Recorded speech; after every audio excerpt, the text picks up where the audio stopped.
Okay, so if you want to become an elite 14-year-old basketball player, here are some tips that I can give you that David does that makes him an elite prep school basketball player.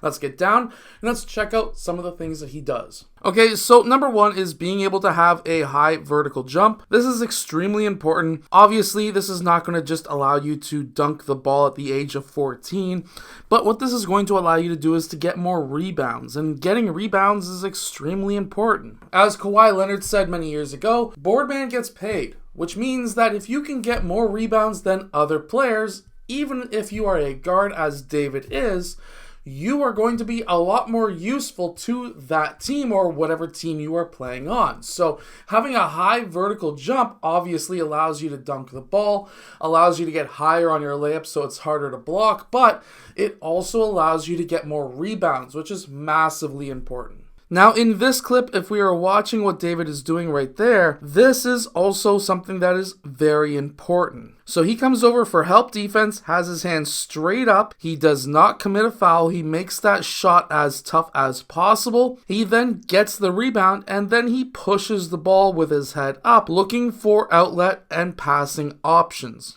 In transition, another tip that I can give you if you want to become an elite basketball player is being able to run as fast as you can and get behind the defenses. Here we can see that he's sprinting down court, his head looking back at the ball handler, getting in behind these two defensive players because they're looking to stop ball instead of getting back on defense, and especially at the youth level. This is junior prep high school.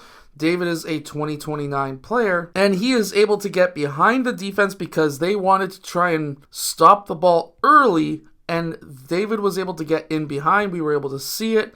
Lucas got the pass to David, and David was then able to go up with 0 dribbles. And what makes this even better is the fact that he comes down to a 2-foot jump stop, which then gives him the opportunity, if this guy was to fly over top to try to block his shot, he could still take a step through on one of these two sides. Another thing that makes David extremely elite is what he does right here, and that's change of speed, but then also uses his angles to be able to score on the defense. And yes, he was able to score right here. So he uses change of speed right here, change of speed to be able to get this defender onto his heels. Obviously, this defender is really trying to push him towards that sideline and baseline, and he was unable to be successful. As soon as David was then able to change speeds, also change height of his shoulders to get his shoulders below the shoulders of that defender, he was then able to put that player in jail behind him. Now essentially our team is playing 5-on-4 because this man right here is no longer a defensive player. He is now a massive liability. You're going to notice a lot in youth basketball too that a lot of players on the defensive side, even though you have a massive advantage right here putting your player in jail, you're going to have some players who are no longer even paying attention because their man might have cut off ball and now he doesn't even know what's happening. David then continues to the rim and he is faced with a defender, but let's face it, once David gets into the air, he's probably going to finish at the rim, which cuts to my next point, which is being able to move and change directions while in the air and change the way you are about to finish at the rim. Drills like these or moves like these are very common, but being able to actually do them in game is another thing. And this is what I mean right here by getting more rebounds. Here he's able to tip that ball to himself, doesn't even take a dribble, goes straight back up. A lot of players will take that dribble right there and then go up. It'll be too late. These two players would have collapsed in on him, and it didn't happen here. Now, being able to be willing to shoot early in the shot clock with like a ton of time left on the shot clock, David is pulling super deep. This is important in my opinion because this is showing that David is extremely confident in his shot. And that goes a long way in making shots from the 3-point line. Confidence is key. Being able to also read what defensive players are trying to do to you, spin off when catching the ball.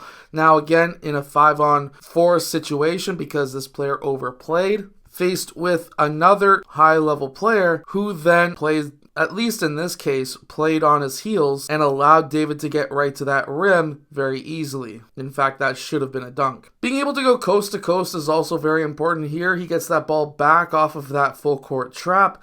Now we are going essentially 2-on-2 or 3-on-2, whatever you can call it. He's able to finish at the rim. Yeah, 3-on-2, there's a player right there. Also having the footwork. Having footwork is extremely important. So if we rewind just a little bit and we watch what David is able to do with his footwork right here. He gathers here. He is then able to spin off and he's able to then angle his body so that that player is still essentially in jail. And then David was able to finish at the rim. Again, another early shot clock 3 doesn't hurt. Here he gets the outlet pass. Again, early option 3, early shot clock 3, boom. You have to have confidence to be able to do that. Pulling up from that 3-point line early in the shot clock, you need a lot of confidence. If you have confidence, you're going to be elite. I hope that this video has helped you become a better basketball player. If it has, hit that like button and subscribe. And I'll see you guys again in my next video. Follow David, hoop_with_David on Instagram.